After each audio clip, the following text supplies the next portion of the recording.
Hi, so we're going to give you a tour of the building that we work in. We work in Microbial Sciences, which is the largest building devoted entirely to microbial research.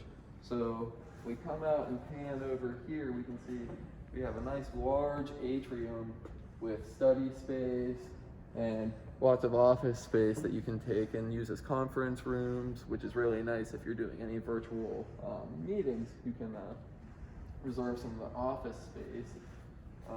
Additionally, we have tons of lounge areas where you can sit and eat your lunch. Over there you can see that there's actually more desk space. And this really beautiful open floor plan. Going up the stairs is actually pretty cool because you can see through the entire building.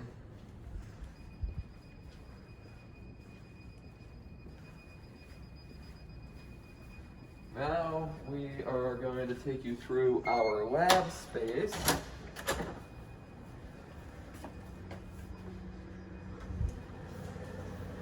So here we have an office to the left with computers. This is where we leave our book bags. We have a space heater in case it gets chilly. Moving down here, we have a -80 freezer and others. And just down the hallway, it's really nice. This is kind of an interconnected lab space. There's another lab, and their -80s and cell growth incubators are down that hallway. We have some food and refrigerators, and another office space here.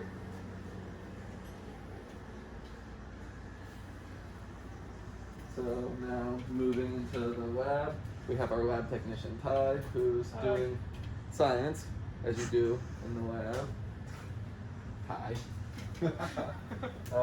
Coming around back, we have our dishwashing area and another scientist doing work.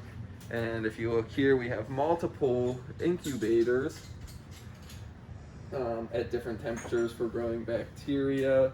So Listeria likes to be grown at 30 degrees Celsius. We also have one for E. coli and one that's at 41 for doing other types of experiments. And now, moving on, we have multiple -20 freezers for storing, molecular biology reagents and things like that. A standard fridge, and the pride and joy of our lab, the Bucky Cabinet. This is where we store all of our bacterial media and things like that. Over here we have two super fast computers that we can use for FlowJo data, NGS data, all sorts of really cool data analysis tools. We have a printer in our lab. Moving on, we have two super fancy plate readers. This one does bacterial growth curves over time. This one does that as well, but it can also measure fluorescence and luminescence. So if you do a luciferase assay or you have fluorescent cells, you can measure them using that one as well. Over here we have a spread plater. This is really nice if you're looking at bacterial burdens, or you don't know exactly how much bacteria you'll have. This can give you multiple logs of sensitivity. And we have a plate counter here, which is very nice if you don't want to hand count all of your plates. We have your standard molecular biology setups here. So we have a speed vac for drying down DNA or RNA samples, multiple thermal cyclers over here. Here we have gel rigs for running both DNA and protein gels. And if I move back here for a second, we also have our own gel imager.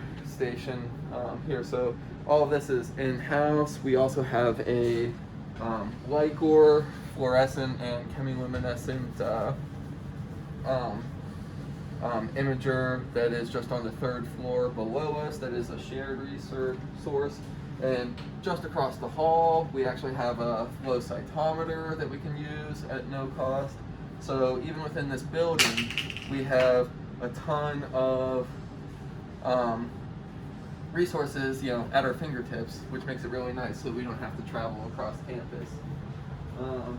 Moving into here, we have more refrigerators for cell culture reagents and things like that. We have a Coulter counter, which is a super fast way of getting an accurate count of the number of cells in a suspension solution. And we have tons of fridges for bacterial plates because we do a lot of bacteria work. Moving into here, we have a tabletop centrifuge for spinning cells and bacteria.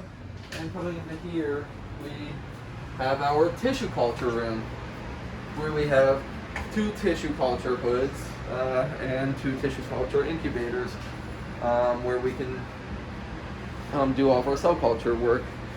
We have a microscope with lots of different magnification settings, and right here we actually have our own liquid nitrogen manifold where we can do experiments that involve prostaglandin E2. We dry down the samples that way before running them on the mass spec.